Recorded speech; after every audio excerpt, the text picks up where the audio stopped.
You think you remember the first episode of Regular Show? The one with the doll, the hole in the wall, and the magic keyboard. Forget all that. The version you are about to hear was ripped from a nightmare that should never have aired.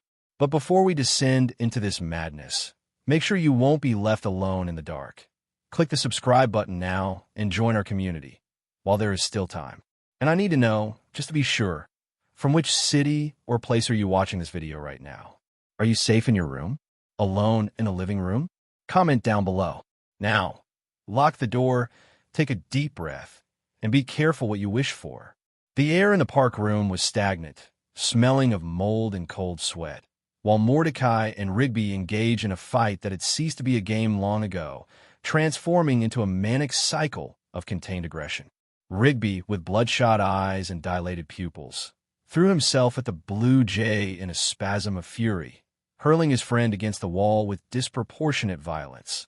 The sound was not a dry thud, but something cracking like bones snapping, followed by the crumbling of plaster that revealed a black, deep hole resembling a gaping mouth in the flesh of the house.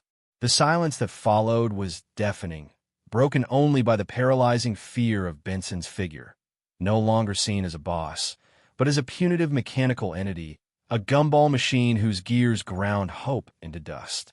Trembling, Rigby crawled under his filthy bed and extracted an object that seemed to vibrate with malignant energy, a grimy synthesizer with yellowed keys that looked like rotting teeth.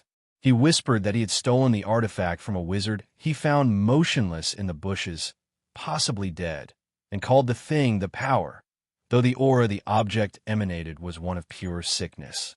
When they played the first notes, the sound was not musical, but a distorted cacophony that seemed to scratch the inside of their skulls, bending reality around them in a nauseating way. They tested the abomination on Pops, whose pale skin stretched into a grotesque, unnatural smile as he handed over candy with trembling hands, his eyes rolled back, lost in a white void. Insane courage led them to Benson.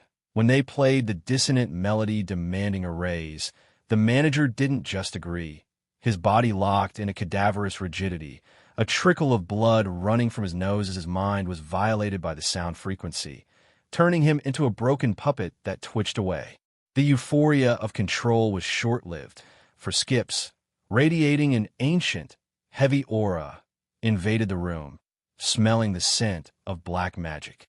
In a blind panic to hide their sins, Mordecai and Rigby played a profane rhyme wishing the Yeti to be sent to the moon. The beam of light that shot from the keyboard didn't shine. It screamed, disintegrating Skip's atom by atom in silent agony before sucking him into the frozen vacuum of space. Realizing the atrocity they had committed, the duo used the keyboard to pervert the physics of the golf cart, which rose from the ground dripping an oily liquid, tearing through the atmosphere toward the dead satellite. The moon was not a place of peace, but a gray, oppressive desert where they found Skips on his knees, with the vacant stare of someone who has glimpsed the infinite. But they were not alone. From the craters rose the moon monster, a mass of tumoral lunar flesh with uneven eyes that seemed made from the nightmares of those who die in space. The creature didn't roar.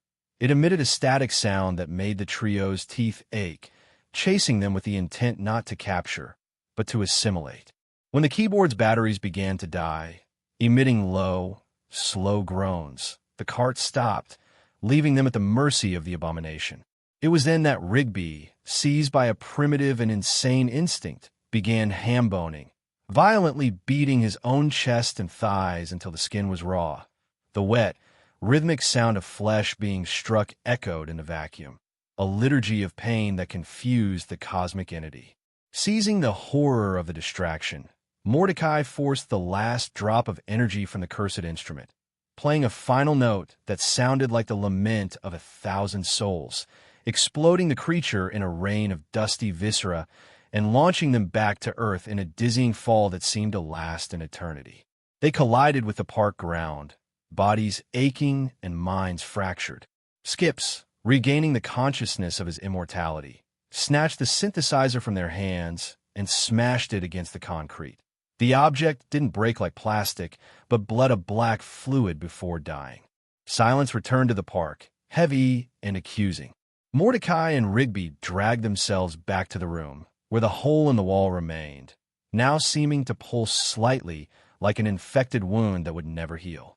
They began to laugh, not out of relief, but a hysterical, broken laughter, staring into the abyss in the wall while listening to Benson's slow, metallic footsteps approaching down the hallway, promising a fate worse than death.